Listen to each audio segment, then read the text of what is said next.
in a fit of passion. The injury I received was so serious that I was unable to turn myself in bed for many days.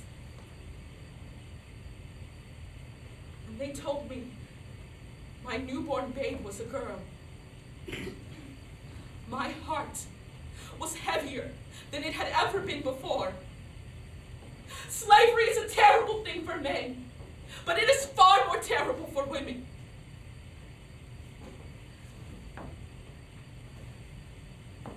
When my baby was about to be christened, the former mistress of my father stepped up to me and proposed to give it her Christian name, Louisa Matilda.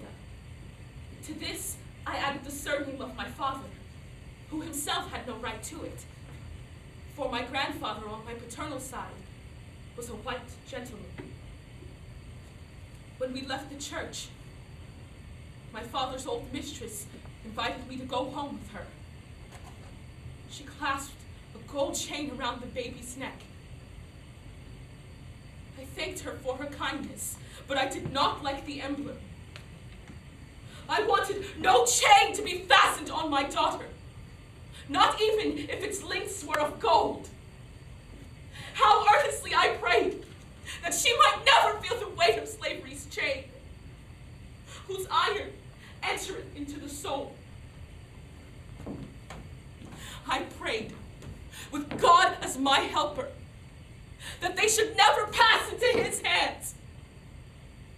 It seemed to me that I would rather see them killed than to have them given up to his power. The money for the freedom of myself and my children could be obtained, but I derived no advantage from that circumstance.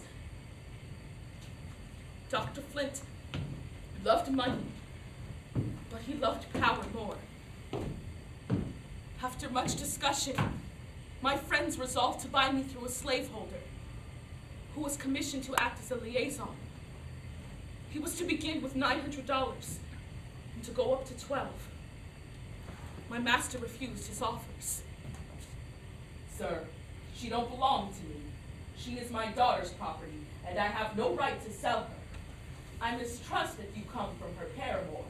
If so, you may tell him that he cannot buy her for any money, neither can he buy her children. The next day, the doctor came to see me. My heart beat quicker as he entered. I had never seen the old man tread with so majestic a step. He seated himself and looked at me with withering scorn. My children had learned to be afraid of him. The little one would shut her eyes and hide her face in my shoulder whenever she saw him. And Joseph, who was now nearly 5 years old, often inquired, "What makes that bad man come here so often? Does he want to hurt us?" I would clasp the dear boy in my arms, trusting that he would be freed before he was old enough to solve the problem. The doctor sat there so grim and silent. The child left his play and nestled up by me. At last my tormentor spoke. So you are left in disgust, are you? It is no more than I expected. You remember I told you years ago that you would be treated so. So we tired of you? The virtuous madam don't like to hear about it, does she? It seems you are trying to get up another intrigue. Your new paramour came to see me and offered to buy you, but you may be assured that he will not succeed. You are mine and shall be mine for life. There lives no human being that can take you out of slavery. I told him that I did not wish to get up in the intrigue, that I had never seen the man who would offer to buy me. Do you tell me that I lie? Will you say you never saw that man? I do say so. He clinched my arm with a volley of oaths. Joseph began to scream, and I told him to go to my grandmother's. Do you stir a step, you little wretch? The child drew nearer to me and put his arms around me as if he wanted to protect me. This was too much for my enraged master.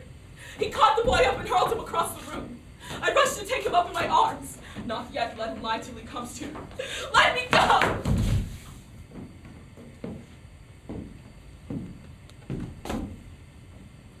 I picked up my insensible child when I turned, he was gone. Anxiously, I bent over the little form so pale and still. When the brown eyes at last opened, I didn't know whether I was happy.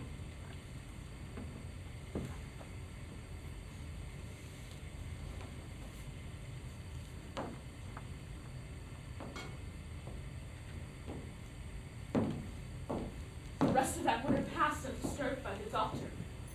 The beautiful spring came, and as nature resumes her loveliness, the human soul was apt to revive also. My drooping hopes came to life again with the flowers. I was dreaming of freedom again, more for my children's sake than my own. I planned and planned. Obstacles hit against the plans. There seemed no way of overcoming them. And yet, I planned. Back came the wily doctor. I have seen very little of you late, but my interest in you is unchanged. Harriet, you desire freedom for yourself and for your children, and it can only be obtained through me. If you agree to what I am about to propose, you and they shall be free. I will procure a cottage where you and the children can live together. Your labor shall be light, such as sewing for the family. Think of what is offered you, Harriet. A home of your own. Let the past be forgotten. If I have been harsh with you at times, your willfulness drove me to it. You know I exact obedience from my own children, and I consider you yet a child. Why don't you speak? What more do you wait for? Nothing, sir. Then you accept my offer? No, sir. You must either accept my offer, or you and your children shall be sent to young master's plantation to remain there till your young mistress is married. I give you a week to consider it. I am ready to give my answer now. I will not receive it now. You act too much from impulse. Remember that you and your children can be free a week from today if you choose. My mind was made up. I would foil my master and save my children, or would perish in the attempt. On the decisive day, the doctor came and he said that he had hoped I made a wise decision. I am ready to go to the plantation, sir. Have you thought how important your decision is to your children? I have. Very well. Go to the plantation and my curse go with you. Your boy shall be put to work and your girl shall be raised for the purpose of selling well. Go your own ways. I stood rooted to the spot. I was going to the plantation of Dr. Flint's son. I had my secret hopes, but I must fight my battle alone. I had a woman's pride and a mother's love for her children, and I resolved that out of the darkness of this hour, a brighter dawn should rise for them. My master had power and law on his side, but I had a determined will. There is a might in each. So I was sent to the plantation of Dr. Flint's son. I did my work faithfully, but not with a willing mind. Joseph and Louisa had been allowed to stay with my grandmother until my old mistress aroused suspicions about my faithfulness and character. My presence still incited jealousy and rage in Mrs. Flint, and she rightly suspected her husband's intentions toward me. She wanted nothing more than to keep me on the plantation, and when she was informed that I was allowed to leave, occasionally, to see Joseph and Louisa, she convinced her son to send for them.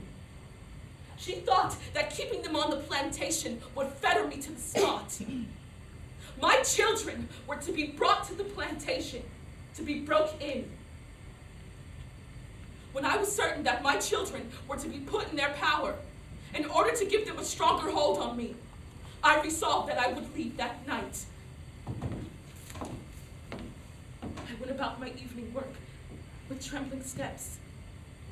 I shut all the windows and all the doors, and I went up to the third story to wait until midnight. How long those hours seemed, and how fervently I prayed that God would not forsake me in this hour of utmost need. I was about to risk everything on the throw of a die. And if I failed, what would become of me and my poor children? They would be made to suffer for my fault. 12:30, I stole softly down the stairs. I felt my way down into the parlor, and I looked out the window. The night was so intensely dark that I could see nothing. I raised the window up very softly and jumped out. Large drops of rain were falling, and the darkness frightened me. I dropped on my knees and breathed a short prayer to God for guidance and protection. I groped my way to the road and rushed toward town with lightning speed. I arrived at my grandmother's house, but dared not see her. I knew she would say, "Harriet, you are killing me," and I knew that would unnerve me. I tapped softly the window of a room occupied by a woman who had been in the house for several years. I knew she was a faithful friend and could be trusted with my secret. I tapped softly several times before she heard me. At last, she raised the window and I whispered, "Sally, I've run away. Let me in quick." For God's sake, don't. Your grandmother's trying to buy you and the children. Don't run away, Harriet. Your grandmother is bowed down for trouble now. "Sally, they're going to carry my children to the plantation tomorrow, and they will never sell them to anybody, so long as they have me in their power. Now, would you advise me to go back?" No, child, no. When they find you is gone, they don't want to play with the children.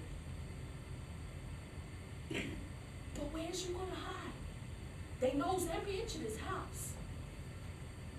I told her that I had a hiding place, and that it was best for her not to know. I asked her to go to my room when it was light, and take all my clothes out of my trunk, and hide them in hers. For I knew that Mr. Flint and the constable would be there early to search my room.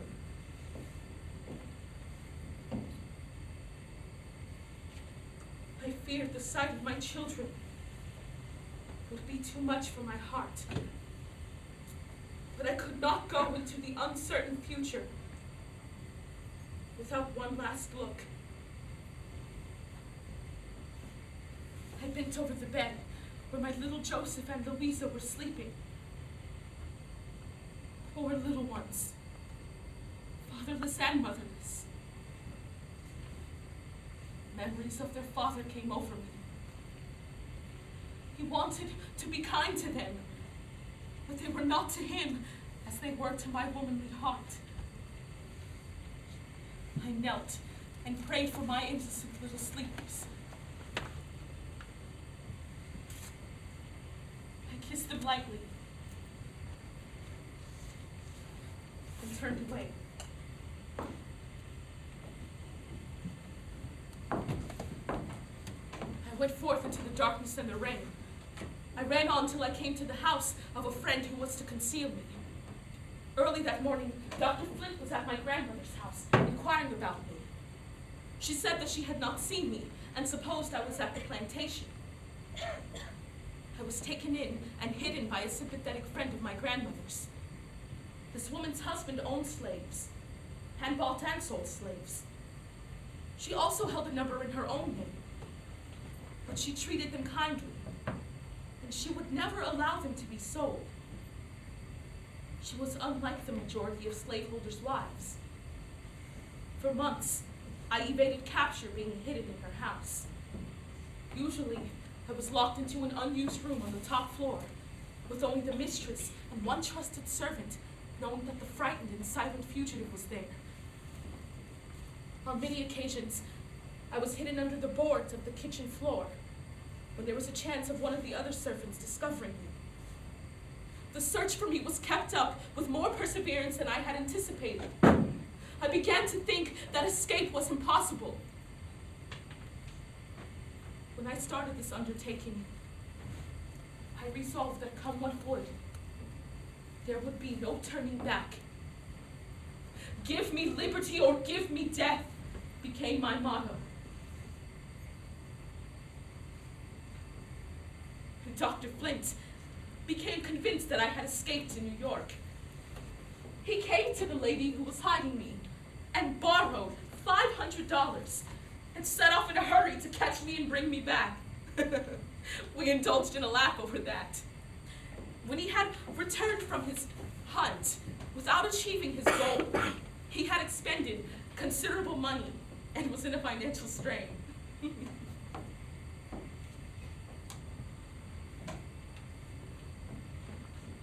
Soon after, it became too dangerous for me to hide in the house of the slaveholder's wife.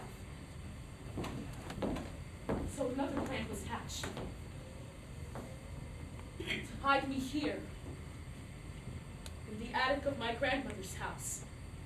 This house had been searched repeatedly, and since Dr. Flint thought I was up north, it was a relatively safe hiding place, until means could be devised to actually get me to the Free States. My grandmother was shocked and thrilled to see me after 3 months of not knowing what had become of me. With hushed tears, we celebrated a joyful reunion.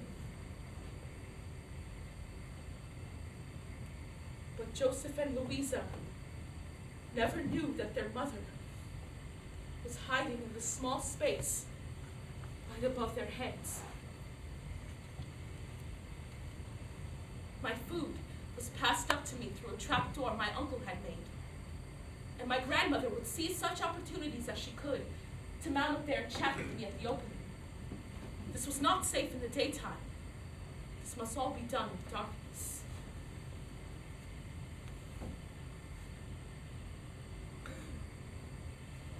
It was impossible for me to move in an erect position. I had crawled about my den for exercise. But one day, I hit my head against something and found it was a nail. My uncle had left it sticking there when he had made the trap door. I was as rejoiced as Robinson Crusoe could have been at finding such a treasure. It put a lucky thought into my head. I said to myself, now I will be able to see my children. On the side next to the street where I could see my children, I succeeded in making one hole about 1 inch long and 1 inch broad. I sat by it till late into the night to enjoy the little whiff of air that floated in. On the first morning after I made my tiny window to the outside, I was watching for my children. The first person that I saw was my master, Dr. Flint. I had a shuddering, superstitious feeling that it was a bad omen. At last, I heard the merry laugh of children. And presently, 2 sweet little faces were looking up at me, as though they knew I was there, and were conscious of the joy they had imparted. Season after season, and year after year, I peeped at my children's sweet faces and heard their sweet voices with the heart yearning all the while to say, "Your mother is here!" Finally, I got word, though a day has come, that there was a chance to go to the Free States. I was to escape on a vessel, and arrangements were made for me to board as soon as it was dusk. The intervening time, I resolved to spend with my son. I had not spoken to him in almost 7 years, though I had been under the same roof with him and seen him every day. I crawled out of my hole into the storeroom below. brought Joseph to see me. It was an agitating interview for both of us. After we talked and wept together a little while, he said, Mother, I'm glad you're going away. I wish I could go with you. I knew you were here, and I've been so afraid that they would come and catch you. I asked him how he knew. I was standing under the eaves one day, and I heard somebody cough up over the woodshed. I don't know what made me think it was you, but I did think so. I told him that I was going to the Free States, and soon we and Louisa would be together. For the last time, I went up to my nook.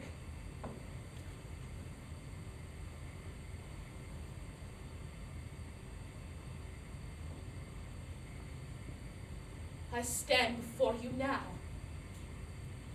and affirm that I lived in my little dismal home for almost 7 years with no space to move my limbs. My body still suffers from the effects of that long imprisonment, to say nothing of my soul. As the hour approached for me to leave, I again descended to the storeroom below. My grandmother and children were there.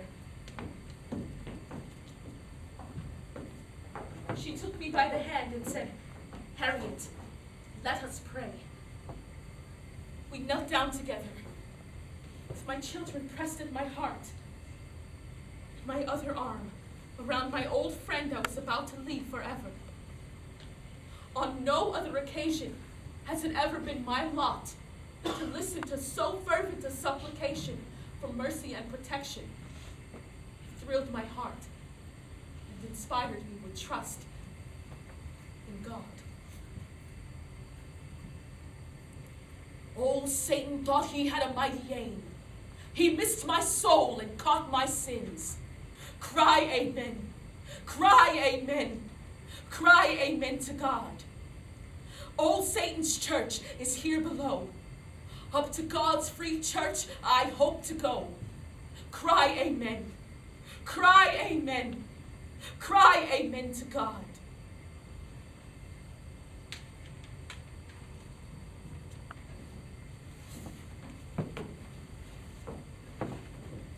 My grandmother lived to rejoice in my freedom.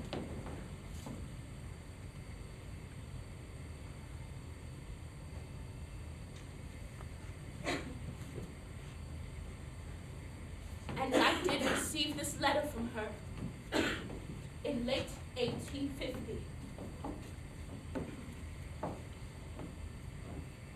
Dear daughter, I cannot hope to see you again on earth, but I pray to God to unite us above, where pain no more will rack this feeble body of mine, where sorrow and parting from my children will be no more. God has promised me these things if we are faithful unto the end. My age and feeble health deprive me of going to church now, but God is with me here at home. May He protect and provide for you, is the prayer of your loving old mother. Her letters both cheered and saddened me. I was always glad to have tidings from the kind, faithful old friend of my unhappy youth. But her messages of love made my heart yearn to see her before she died. And I mourned over the fact that it wasn't possible. Sometime later, I received this brief letter from her in which she wrote, "Dr. Flint is dead. He has left a distressed family. Poor old man. I hope he made his peace with God." I remember how he tried to cheat her out of her freedom her mistress had promised her, and how he persecuted her children. I thought that she was a better Christian than I if she could entirely forgive him. I cannot say that in truth, that the news of my old master's death softened my feelings toward him. There are wrongs which even the grave does not bury. The man was odious to me when he was alive, and his memory is odious now. The doctor had died in embarrassed circumstances and had little to will his heirs. Without my knowledge, my employer in Boston hired a gentleman to enter into negotiations with the Flint family. He proposed to pay $300 if they would relinquish all claim to me forever after. They at first scorned such an offer for so valuable a slave. But the gentleman replied, "You can do as you choose, for the woman has friends who will convey her out of the country." They concluded that half a loaf is better than no bread, and agreed to the terms. Sometime later, I received this brief letter from my employer, in which he wrote, "I am rejoiced to tell you that the money for your freedom has been paid to the Flints. I have the bill of sale." The bill of sale. The words struck me like a blow. So I was sold at last. A human being sold in the free city of New York. I well know the value of this piece of paper. But much as I love freedom, I do not like to look upon it. While I am deeply grateful to the friend who procured it, I despise the miscreant who demanded payment for what never rightfully belonged to him. The bill of sale is on record, and future generations will learn that women were articles of traffic in New York in 1852. I have objected to having my freedom bought or sold. The idea has always been galling to a spirit who has never acknowledged herself to be chattel. Yet, I must confess that when it was done, I felt a heavy load had been lifted from my weary shoulders. My heart was full. I remember how my poor father had tried to buy me when I was a small child, and how he had been disappointed. I had hoped his spirit was rejoicing over me now. I remember how my good old grandmother had laid up her earnings to purchase me in later years, and how often her plans had been frustrated. My story now ends with freedom. I and my children are now free. We are free from the power of slaveholders, as are the white people of the North. I would gladly forget the dreary years I passed in bondage, if I could. Yet, the retrospection is not altogether without solace. For with those gloomy recollections come tender memories, like light, fleecy clouds floating over a dark and troubled sea.